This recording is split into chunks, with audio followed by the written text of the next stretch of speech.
To continue our conversation about cheeseburgers and rabbis and Jews,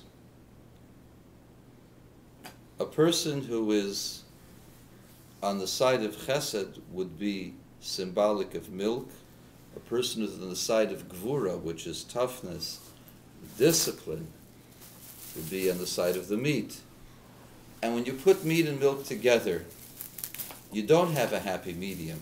The reason why you don't have a happy medium is because things are not so clear. In this world, things are muddled. For example, the whole prohibition of meat and milk comes from the idolatrous practice of boiling a goat in its mother's milk. This was an idolatrous practice, symbolic of the commitment to their God, irrespective of what the results might be, that one would be willing to even give away one's children in his mother's milk for the sake of their God. And this is the height of cruelty, to take something young that requires nurturing, milk, and to use it in the process of not only its death, but the process of its consumption.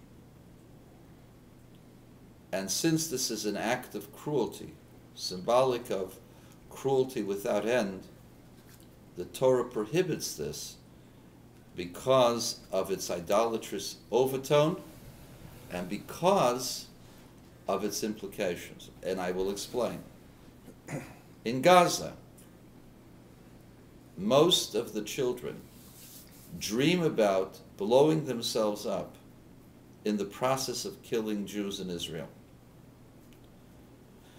Now, a child is supposed to be taught to love life, to love kindness, to give life, to be successful, to be happy, and to help others.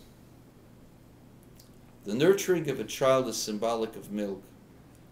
To teach a child that their enthusiasm and their hopes and their dreams for the future would be destroying themselves is the concept of boiling a child, boiling a kid in its mother's milk. Mother's milk is the education of a child. And the education of the child teaches the child the opposite of what a child should be learning, and on the contrary, the destruction of the child. And this is the reason why the Torah prohibits the cooking of milk and meat. As long as we have people whose values are so messed up, so confused, that they don't understand what's the purpose of a child, what's the purpose of life, and that they are willing to sacrifice their children for evil, as long as that's around, we cannot permit a cheeseburger. As long as values are mixed up and confused, you will have mixed up and confused adults and mixed up and confused children. And now I go back to those rabbis who were taught biblical criticism. It is time, my dear rabbis, for you to begin to discuss the possibility that the Torah was given by God. Because if the Torah was not given by God, then tradition has no weight at all. How can you go ahead and support a tradition that does not come from God, where the authorship of those things are given to men who have different persuasions and different ideas than you do? Why would you give up your life for that? The answer is you would not. Neither will your congregants.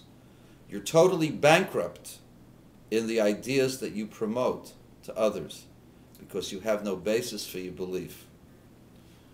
Either the Torah is true or seek out another basis for belief. If the Torah is true, then you have to follow it, and you know that's the problem. In order to support an ideology of compromise, you had to create an ideology of non-intervention from the supreme deity.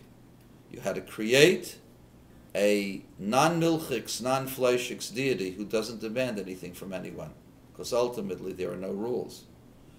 And the end result of that is that even the values that you know deeply within yourself are supposed to be kept are also compromised.